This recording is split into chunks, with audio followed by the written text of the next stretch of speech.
My name is Danish Munir. I'm a founding partner at GreyMatter Capital. We're an early stage venture capital firm advancing innovation in mental and brain health. I'm a founder turned investor. So I spent 10 years building a mental health company. And I started this fund because I felt there was a gap in the market. And there was no VC firms that were specialized in helping founders to navigate the challenges that come with this industry. Um, and as a someone who had built a company before, I was very deeply aware of what having the right capital partner means. And so we're building the firm that I wish existed 15 years ago when I was starting my journey in the mental health space. Amazing. I love that. Tell me, in terms of what you're looking at, what are the areas of mental health, or is there a particular area of mental health that you think is investable right now? So we invest in across the entire spectrum of mental and brain health. We invest in prevention and wellness companies focused on consumer business models around problems of isolation, loneliness, spirituality, community. We invest in tech-enabled care delivery companies that are building specialized disease-based care models. We invest in companies that are software tooling and infrastructure that are improving the back office in mental health, or just reorganizing how the industry works. And then we invest in frontier technologies, neurotech, brain-computer interfaces, devices, wearables. The area that I'm unsurprisingly and somewhat cliched most active in right now is AI and mental health, simply because that's where the entrepreneurial activity is. We see half a dozen new AI mental health companies a week right now for the last several months. We've looked at over a couple of hundred now in the last 12 months. And AI is just so, it's changing every industry. It's going to change all of our lives in so many ways. Mental health, even as a part of healthcare, is really unique in that so much of the surface area of mental health is stock-based. Yeah. And that lends itself really well to the applications of large language models. So one. Two, for the longest time, what happens inside care delivery sessions, inside of therapy sessions, inside of psychiatry sessions, has been a black box. So many other parts of healthcare are really well documented. EMRs have existed for over a decade now. There's great adoption. Mental health has not had that adoption. So for the very first time, using things like AI scribes, we're getting an unprecedented amount of visibility to what goes on in these sessions. And then by connecting the dots across the aggregate of sessions, this will open up insights into what actually works in a way that's never happened before. It hasn't been possible for our field. So this is like the moment in mental health that was the equivalent of us mapping the genome, a few decades ago for other disease areas. It's a really powerful moment.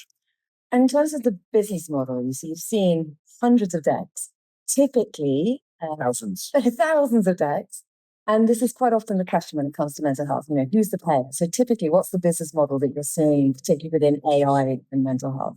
It depends. So we are seeing all kinds of business models. So if there are companies that are going to be working within the healthcare system that are creating, whether it's supporting providers or augmenting care, they might be focused on traditional business models like selling to health plans, selling to health systems.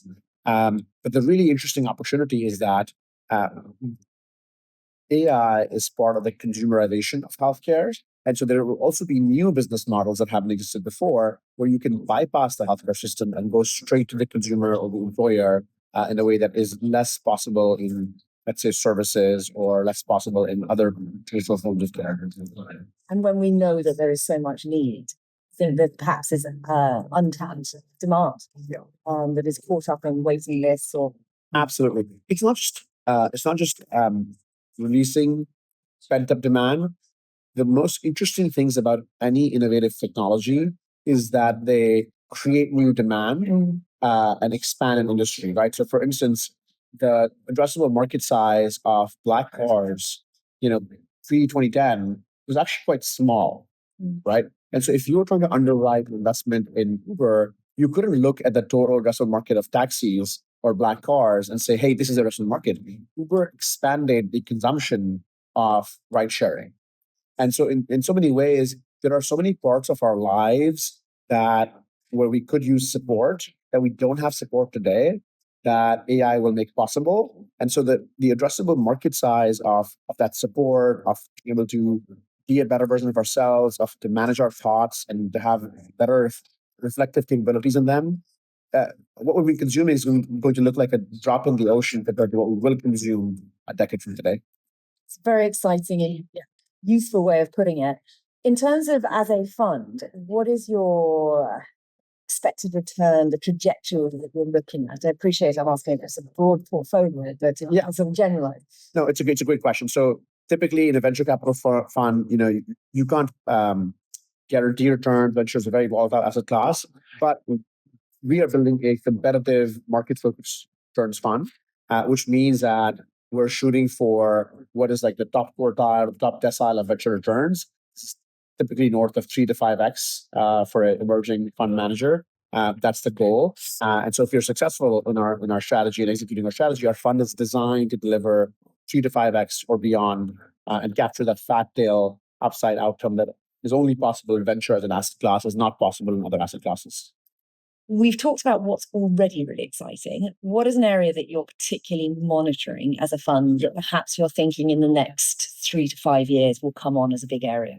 Yeah, it's a great question. So there's an incredible amount of science that is changing our understanding of how the brain works, the interconnection between what we've traditionally seen as mental illness and the underlying systems and functions that drive how the brain works.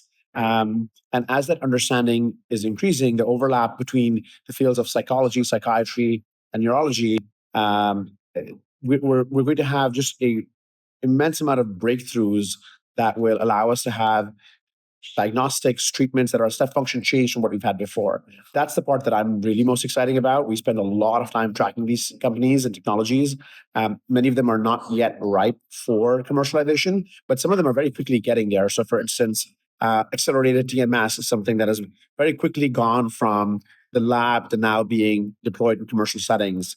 Neuromodulation is something, neuromodulation using focused ultrasound is something that we have spent a lot of time in. We've made some small investments. We're looking to make more investments in that category.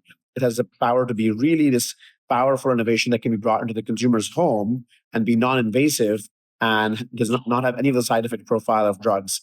So those are some of the areas. And then, of course, psychedelics remains a strong area of interest for everybody, including us.